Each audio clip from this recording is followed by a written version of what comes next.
اگر مجھ سے پوچھا جائے کہ آج انسان کی سب سے بڑی بیماری کیا ہے، تو شاید میں یہ نہیں کہوں گا کہ غربت، میں یہ بھی نہیں کہوں گا کہ بیماری، میں یہ بھی نہیں کہوں گا کہ ناکامی، میں کہوں گا غفلت، اللہ سے غفلت۔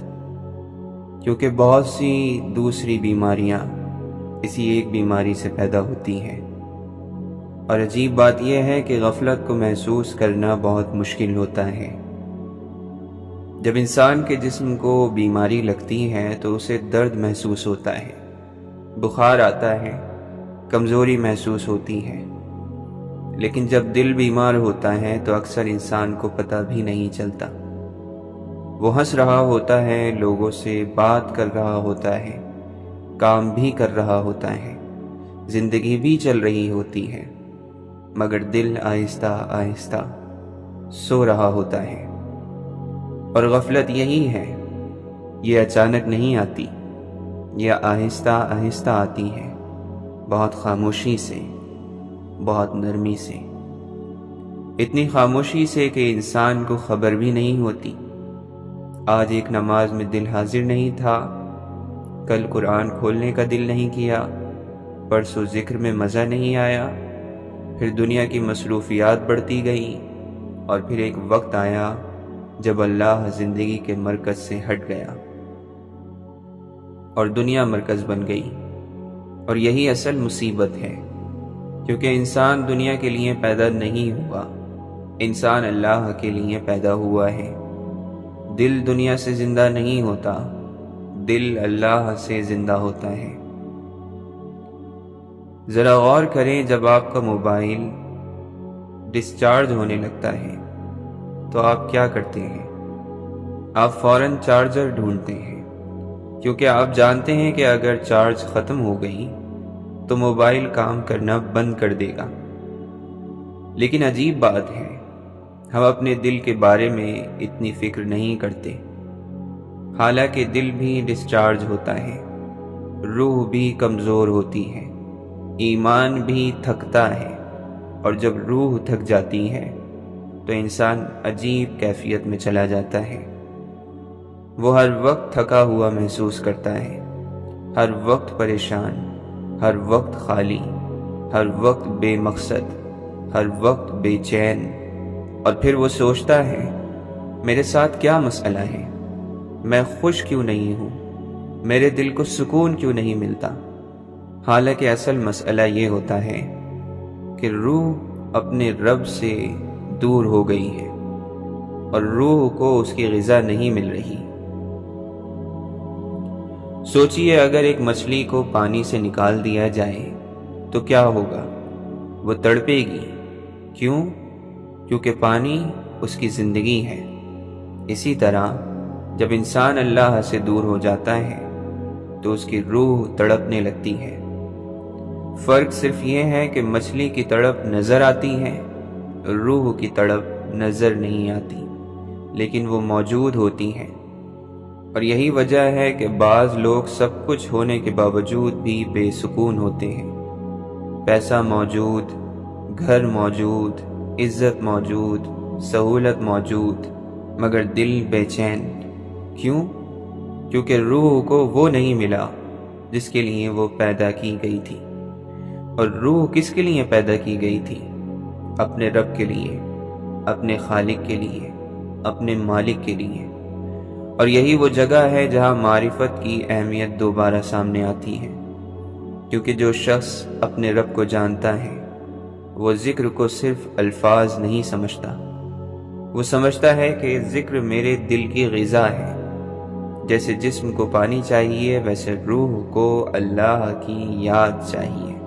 جیسے جسم کو سانس چاہیے، ویسے دل کو ذکر چاہیے۔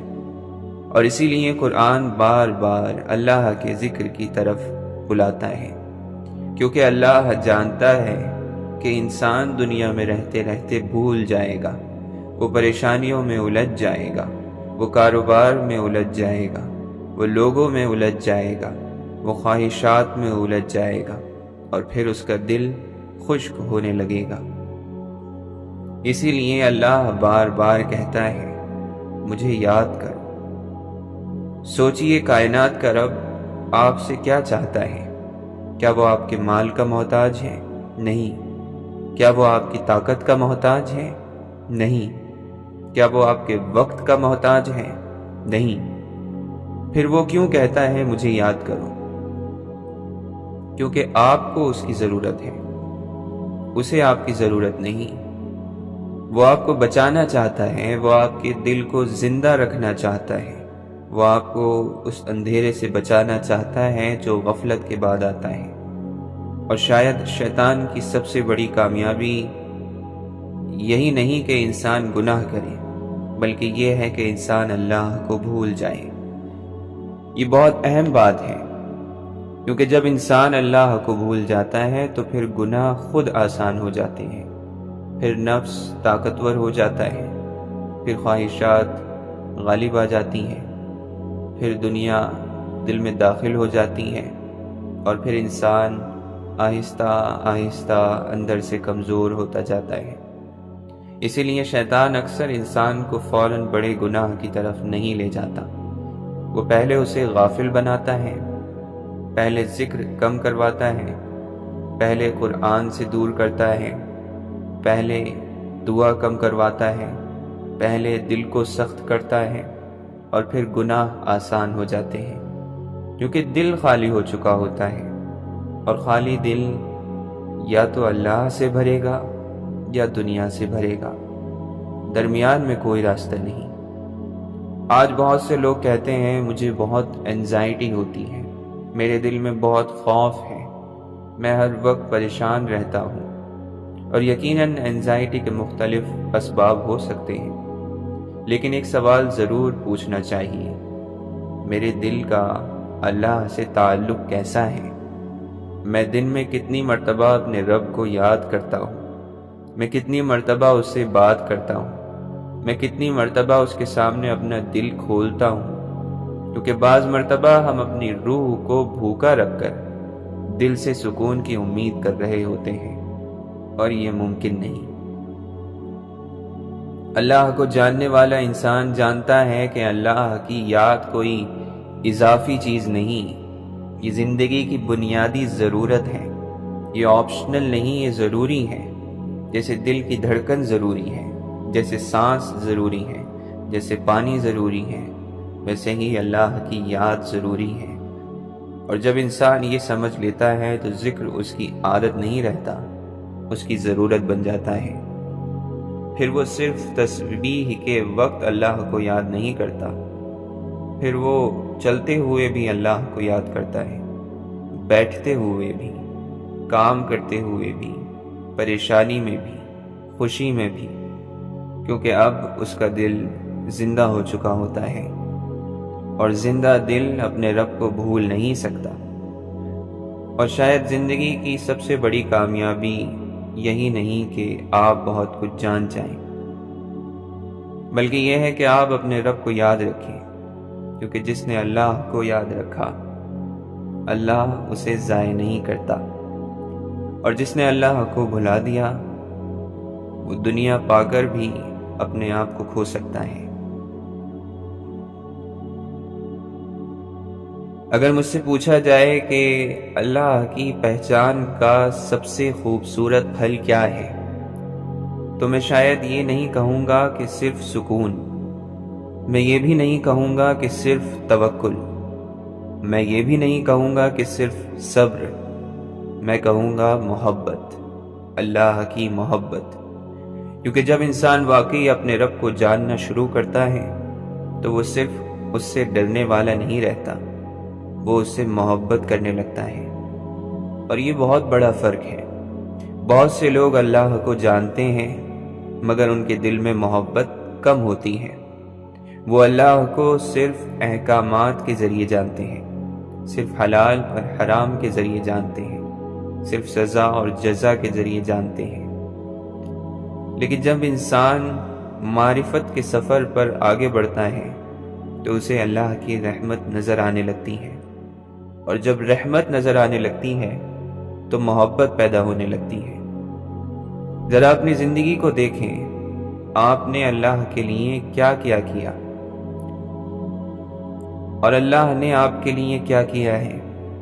اس سوال پر تھوڑی دیر غور کیجیے۔ آپ نے اللہ کے لیے کیا کیا؟ چند نمازیں، چند دعائیں، چند نیکیاں، اور ان میں بھی کتنی کوتاہیاں۔ اور اللہ نے آپ کے لیے کیا کیا؟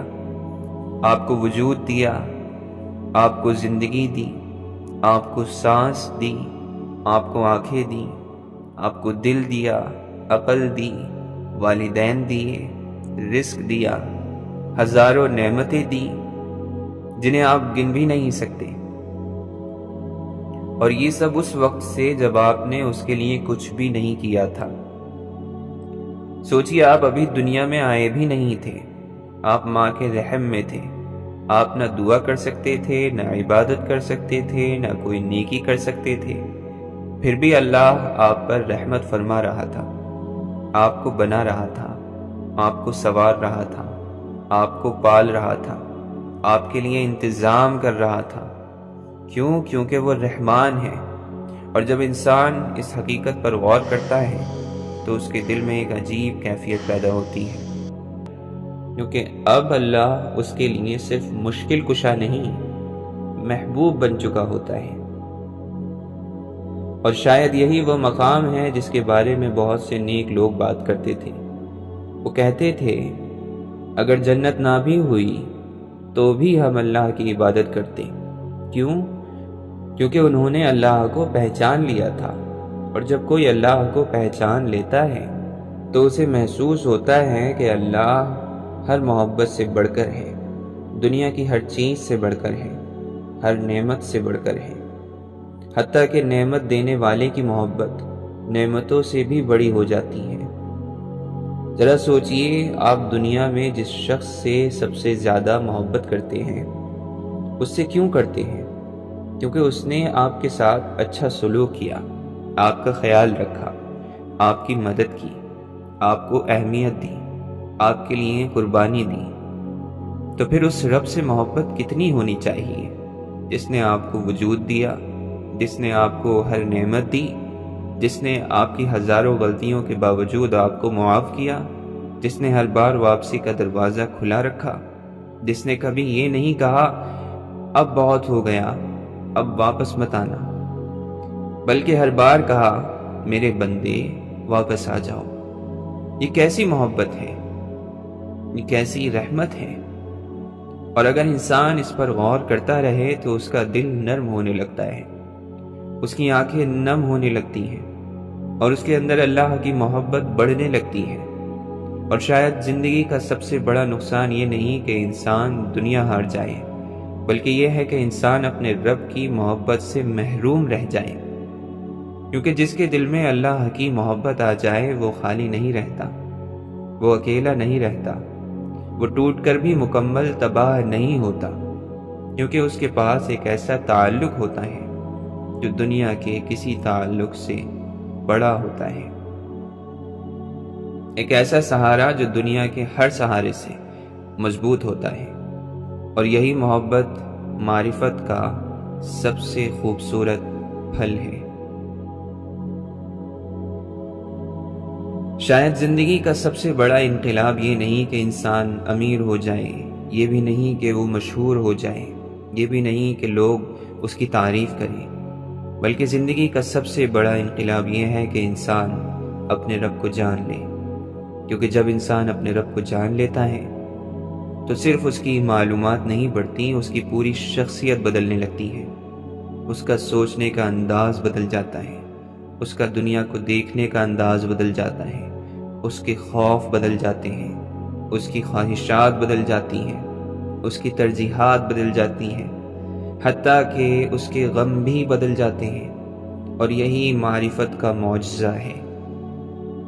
پہلے انسان لوگوں سے بہت ڈرتا تھا، لوگ کیا کہیں گے، لوگ کیا سوچیں گے، لوگ مجھے پسند کریں گے یا نہیں، لوگ میری عزت کریں گے یا نہیں، اور وہ پھر پوری زندگی لوگوں کو خوش کرنے میں گزار دیتا ہے۔ لیکن جب معرفت آتی ہے تو انسان کو احساس ہوتا ہے یہ سب لوگ بھی میرے جیسے بندے ہیں، یہ بھی اللہ کے محتاج ہیں، یہ بھی کمزور ہیں، یہ بھی ایک دن مٹی میں چلے جائیں گے، پھر میں اپنی زندگی ان کی رضا کے لیے کیوں گزاروں؟ پھر وہ لوگوں کے خوف سے آزاد ہونا شروع ہو جاتا ہے، کیونکہ اس کا دل مخلوق سے ہٹ کر خالق سے جڑ جاتا ہے، اور جب دل خالق سے جڑ جائے تو مخلوق کا خوف چھوٹا ہونے لگتا ہے۔ پھر ایک اور تبدیلی آتی ہے۔ پہلے انسان دنیا کو بہت بڑا سمجھتا تھا۔ وہ سمجھتا تھا اگر مجھے یہ چیز مل گئی تو میں خوش ہو جاؤں گا، اگر مجھے یہ عہدہ مل گیا تو میری زندگی مکمل ہو جائے گی، اگر لوگ میری تعریف کرنے لگے تو میں کامیاب ہو جاؤں گا۔ لیکن معرفت کے بعد وہ دنیا کو اس کے اصل سائز میں دیکھنا شروع کر دیتا ہے۔ وہ جان لیتا ہے کہ دنیا ایک مسافر خانہ ہے، ایک امتحان گاہ ہے، ایک عارضی جگہ ہے۔ وہ دنیا سے نفرت نہیں کرتا، مگر اس کا غلام بھی نہیں بنتا۔ وہ دنیا کو ہاتھ میں رکھتا ہے، دل میں نہیں۔ اور یہ بہت بڑا فرق ہے، کیونکہ اکثر لوگوں کی پریشانی کی وجہ یہ ہوتی ہے کہ دنیا ان کے ہاتھ میں نہیں، دل میں ہوتی ہے۔ اور جب دنیا دل میں آ جائے تو خوف بھی آتا ہے، لالچ بھی آتا ہے، حسد بھی آتا ہے، کمپیریزن بھی آتا ہے، بے سکونی بھی آتی ہے۔ لیکن جب اللہ دل میں آ جائے تو دنیا اپنی صحیح جگہ پر آ جاتی ہے، اور پھر انسان کا اپنے نفس کے ساتھ تعلق بدلنے لگتا ہے، کیونکہ معرفت انسان کو اپنے آپ کو بھی پہچاننا سکھاتی ہے۔ وہ جاننے لگتا ہے کہ میرا نفس ہر وقت میرے فائدے کا مشورہ نہیں دیتا، میری ہر خواہش صحیح نہیں، میری ہر پسند حکمت نہیں، میرا ہر احساس حقیقت نہیں، کیونکہ میری عقل محدود ہے اور میرا نفس اکثر دھوکہ دیتا ہے۔ اس لیے وہ اپنے نفس کو خدا بنانا چھوڑ دیتا ہے۔ آج دنیا کا ایک بڑا مسئلہ یہ ہے کہ لوگوں نے اپنی خواہشات کو اپنا رب بنا لیا ہے۔ جو دل چاہے وہی صحیح، جو نفس کہے وہی سچ، جو خواہش ہو وہی قانون۔ لیکن معرفت والا انسان جانتا ہے کہ سچ وہ نہیں جو میں چاہتا ہوں، سچ وہ ہے جو اللہ چاہتا ہے، اور یہی بات اسے نفس کی غلامی سے آزاد کرتی ہے۔ اور پھر ایک اور عجیب تبدیلی آتی ہے۔ انسان کا موت کے بارے میں نظریہ بدل جاتا ہے۔ پہلے وہ موت سے بہت ڈرتا تھا، کیونکہ اسے لگتا تھا سب کچھ ختم ہو جائے گا۔ لیکن جب وہ اپنے رب کو جان لیتا ہے تو اسے احساس ہوتا ہے کہ میں ایک بے رحم اندھیرے کی طرف نہیں جا رہا، میں اس رب کی طرف جا رہا ہوں جس نے پوری زندگی مجھ پر رحم کیا۔ میں اس رب کی طرف جا رہا ہوں جس نے مجھے پیدا کیا، جس نے مجھے سنبھالا، جس نے مجھے بخشا، جس نے مجھے بلایا، جس نے مجھے راستہ دکھایا۔ پھر موت صرف اختتام نہیں رہتی، واپسی بن جاتی ہے۔ اور یہی وجہ ہے کہ اللہ والے لوگ موت کا نام سن کر بھی ٹوٹتے نہیں تھے، کیونکہ انہیں اپنے رب کی معرفت تھی۔ اور شاید یہی وہ چیز ہے جو آج کے انسان کو سب سے زیادہ چاہیے۔ مزید معلومات نہیں، مزید خبریں نہیں، مزید شور نہیں، مزید ڈسٹریکشنز نہیں، بلکہ معرفت، اپنے رب کو جاننا، اپنے رب کو پہچاننا، اپنے رب کو محسوس کرنا، اپنے رب پر اعتماد کرنا، اپنے رب سے محبت کرنا، اپنے رب کو یاد رکھنا۔ کیونکہ جب انسان اپنے رب کو جان لیتا ہے تو اس کے اندر بہت سی لڑائیاں ختم ہو جاتی ہیں۔ وہ ہر وقت مستقبل سے نہیں لڑتا، وہ ہر وقت دنیا سے نہیں لڑتا، وہ ہر وقت لوگوں سے نہیں لڑتا، وہ ہر وقت اپنے آپ سے نہیں لڑتا، کیونکہ اس نے اپنا مرکز پا لیا ہوتا ہے۔ اور جس انسان کو اپنا مرکز مل جائے وہ بکھرتا نہیں۔ تو شاید اگر اس پوری گفتگو کو ایک جملے میں سمیٹا جائے تو وہ یہ ہوگا کہ انسان کی سب سے بڑی ضرورت رزق نہیں، معرفت ہے۔ انسان کی سب سے بڑی ضرورت کامیابی نہیں، معرفت ہے۔ انسان کی سب سے بڑی ضرورت شہرت نہیں، معرفت ہے۔ کیونکہ جب اللہ کی پہچان آتی ہے تو توکل آتا ہے، تقوی آتا ہے، صبر آتا ہے، ذکر آتا ہے، محبت آتی ہے، سکون آتا ہے، اور سب سے بڑھ کر اللہ آ جاتا ہے۔ اور جس دل میں اللہ آ جائے وہ دنیا کے بیچ رہ کر بھی گم نہیں ہوتا۔ وہ آزمائشوں کے بیچ رہ کر بھی ٹوٹتا نہیں، وہ تنہائی کے بیچ رہ کر بھی خالی نہیں رہتا، کیونکہ اس نے اس ہستی کو پا لیا ہوتا ہے جسے پا لینے کے بعد اصل میں کچھ اور پانا باقی نہیں رہتا۔ یا اللہ، ہمیں اپنے بارے میں سچا علم عطا فرما، ہمیں اپنی معرفت عطا فرما، ہمیں ان لوگوں میں شامل فرما جو تجھے صرف جانتے نہیں بلکہ تجھے پہچانتے ہیں، جو تجھ سے صرف مانگتے نہیں بلکہ تجھ سے محبت بھی کرتے ہیں، جو مصیبت میں بھی تجھ پر اعتماد رکھتے ہیں، جو نعمت میں بھی تجھے نہیں بھولتے، جو دنیا میں رہتے ہوئے بھی اپنے دل تیرے ساتھ رکھتے ہیں۔ یا اللہ، ہمیں اپنی یاد سے زندہ رکھ، اپنی محبت سے آباد رکھ اور اپنی معرفت سے منور رکھ۔